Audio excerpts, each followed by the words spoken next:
안녕하세요. 반갑습니다. 이시영의 건강이야기. 오늘도 이시영 박사님 모시고 우리 평생 건강에 대해서 이야기 나누어 보겠습니다. 박사님 안녕하세요. 안녕하세요. 감사합니다. 잘 지내셨어요? 네, 잘 지냈습니다. 박사님 요즘은 어떻게 지내세요? 요즘 이제 코로나 때문에 아무래도 이제 이 행동 반경이 많이 줄어들었으니까 주로 이제 집에서 뭐 책이나 읽고 제가 이게 마무리될 책이 몇 권이 있습니다. 세 권이 마무리 단계에 들어가 있는데 그러다 보니까 뭐 난 정신이 없습니다, 사실은. 예. 우리 이시영 박사님은요, 제가 아는 모든 사람 중에 가장 부지런하시고 가장 열심히 공부하시고 그리고 늘 글을 쓰고 계신 분인데요. 저희 주변에 있는 젊은이들이 쫓아가기가 어려울 정도의 체력까지 겸비하고 계십니다. 근데 요즘요, 박사님 얼굴이 더 좋아지세요. 그래요? 얼굴이 아이고. 자꾸 더 좋아지시는 비결은 뭘까요? 그 활동을 좀 적게 하니까 네. 또 내가 좋아하는 이제 글 읽고 글 쓰고 아. 하는 것이 내가 정말 그 취미고 오락이거든요. 네.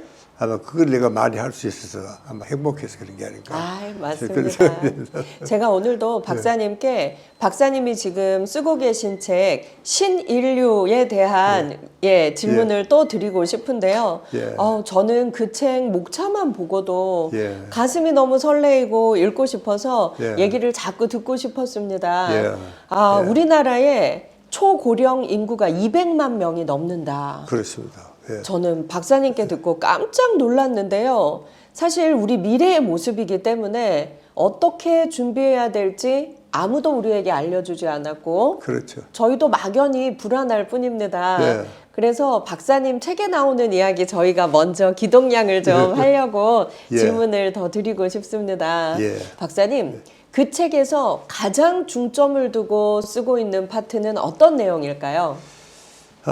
우리가 이제 이 평균 수명은 굉장히 길어졌는데 네. 지금 이제 83세입니다. 네. 근데 우리가 이제 건강 수명이 거기에 따라가질 못해요. 아, 네. 그렇게 건강 수명이라는 것은 어쨌든 건강상 이유로 내가 활동하는데 지장이 없어야 된다. 네. 그게 돼야지 건강 수명이에요. 네. 그래서 이 건강 수명을 어떻게 하면 좀 이제 연장을 할까? 저는 우리가 평균 한 10년이 모자랍니다. 네. 평균 수명이 83세인데 건강 수명은 73세밖에 안 되는 거예요. 아, 그럼 누워서. 네. 그렇지. 그 말은 상당한 수의 사람들이 이제 마지막 10년은 참 아주 고생이 많습니다. 네. 아프죠, 불편하죠. 그리고 뭐 그때쯤 되면 이제 돈도 뭐 없고 또 애들도 또 이 길이라도 못 합니다, 사실은. 그 나이 되면 이제 한 90쯤 되면은 애들도 한 70이 돼서 노인이 되니까 그게 이제 우리나라 형편도 참 옛날 같지가 않고 이제 그런저런 생각하면 뭐 친구들도 찾아가려니까 이미 세상을 뜬 친구들이 많습니다. 그러니까 그 우리가 이 80대, 90대가 200만 명입니다. 와. 그래서 이제 우리가 한 85세 이후에는 거의 건강상 문제로 활동을 못하는 사람들이 한 17%로 계산하고 있습니다. 네. 17%. 그러니까 뭐 상당히 많은 사람들이 요양원이나 요양병원에 입원을 하든지 안 그러면 집에 있으면은 집에 누구 식구가 잘 돌봐주지 않으면은 아주 정말 참 서러운 노인이 되는 겁니다. 네. 예. 예, 박사님, 이게 저도 주변에 보면 같은 80대여도 아주 건강한 60대 후반 같은 80대가 있고 그렇습니다. 90대 같아 보이는 80대가 있더라고요. 그렇습니다. 예. 박사님도 보시면 비슷한 연령대여도 차이가 너무 많이 나죠. 그렇죠. 예. 박사님, 예. 우리가 40, 50대 때 어떻게 건강 관리를 하고 충전을 해야 예. 8, 90대에 건강하게 자식들한테 패 끼치지 않고 그래요. 나의 삶을 살 수 있을까요? 오늘 아침 신문에 네. 어떤 기사가 난다냐면 일본에는 이 건강 수명이 굉장히 길어졌다. 아주 노력을 많이 해가지고 그 말은 우리가 평균 수명만큼 건강 수명도 자꾸 길어지면 좋거든요. 이게. 네. 그리고 같으면 뭐 제일 좋고. 그렇죠. 예, 일본은 지금까지는 우리보다 빠른 속도로 초고령 사회가 됐잖아요. 그래서 일본에서는 이제 후생석에서도 이 문제를 굉장히 진지하게 이제 많이 다룬 것 같습니다. 그렇죠. 아까 40대, 50대부터 사실 이제 준비를 해야 되거든요. 맞아요. 예, 돈도 좀 모아야 되고 그다음에 제일 중요한 것은 이제 사회적인 건강입니다. 예, 그래서 우리도 이제 이게 정말 필요하구나 하는 네. 생각을 오늘 아침에 일본에 그 기사를 보내고 저도 그 생각을 많이 했습니다. 일본은 초고령 사회가 한국보다 먼저 시작되면서 그렇죠. 준비를 많이 준비를 해서 많이 했죠. 얻은 예, 결과네요. 예, 그렇습니다.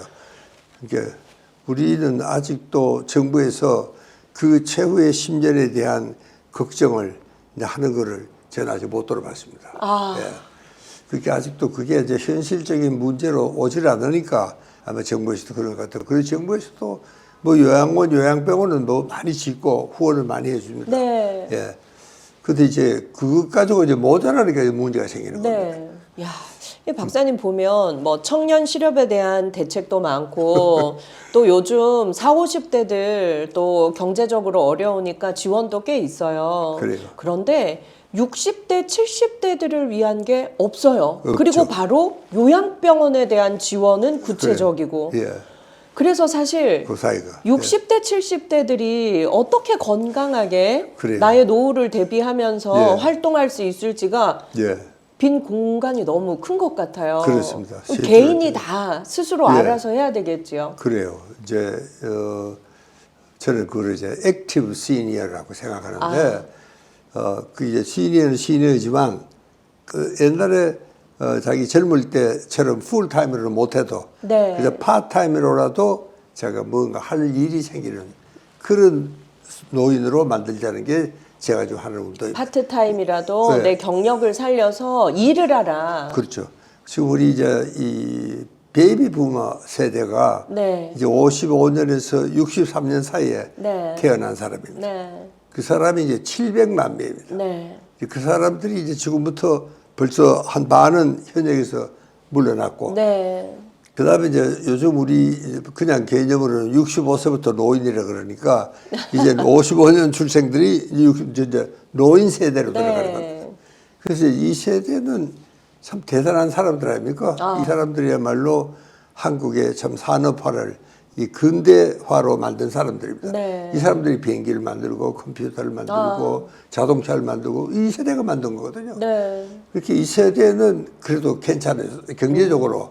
그리고 이제는 상당히 좀 약아져서 이제 자식들에게 다 안 주고 자기가 관리하는 겁니다. 맞습니다. 네. 그래서 이게 참 이 세대야말로 전 세계를 다 돌아다니고 가장 정보도 앞서 있고 기가 막히는 사람들인데 그래도 그 사람들을 조직화해서 뭔가 활동을 할 수 있는 그런 게 있으면 좋은데 그 사람들이 불행히도 제대해버리면은 현역에서 떨어지고 나면은 뿔뿔이야.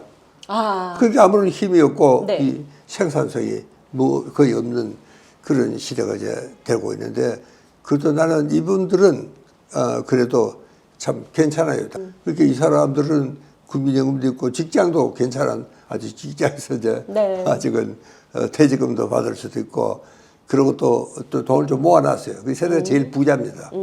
우리 한국이 부유한 혜택을 제일 많이 입은 세대가 이 베이비 부모들입니다. 그렇군요. 예. 그러니까 이제 그 사람들에게 조금 더 우리가 조직적인 그런 활동을 할 수 있는 장을 만들어 줘야 되겠다.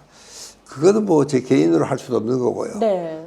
저는 그냥 단지 지자체나 혹은 정부에서 이제 그런 거를 조직을 좀 해서 이 힘들이 분산되지 않고 네. 이렇게 모였으면 그게 뭔가 이제 생산적인 일을 하나 할 수 있는 이게 나오지 않을까. 그렇습니다. 그런 거네요. 그러니까 개인이 하기는 어렵고 예. 국가가 어떤 모일 수 있는 예. 그런 기회만 만들어줘도 그렇습니다. 모이면 많은 에너지가 또 그렇습니다. 창출이 될 것이고 그렇죠. 그럼 국가의 비용도 줄어들겠네요. 그렇습니다. 그게 이제 일을 해야지 이제 건강해지거든요. 네. 그건 뭐 확실한 겁니다.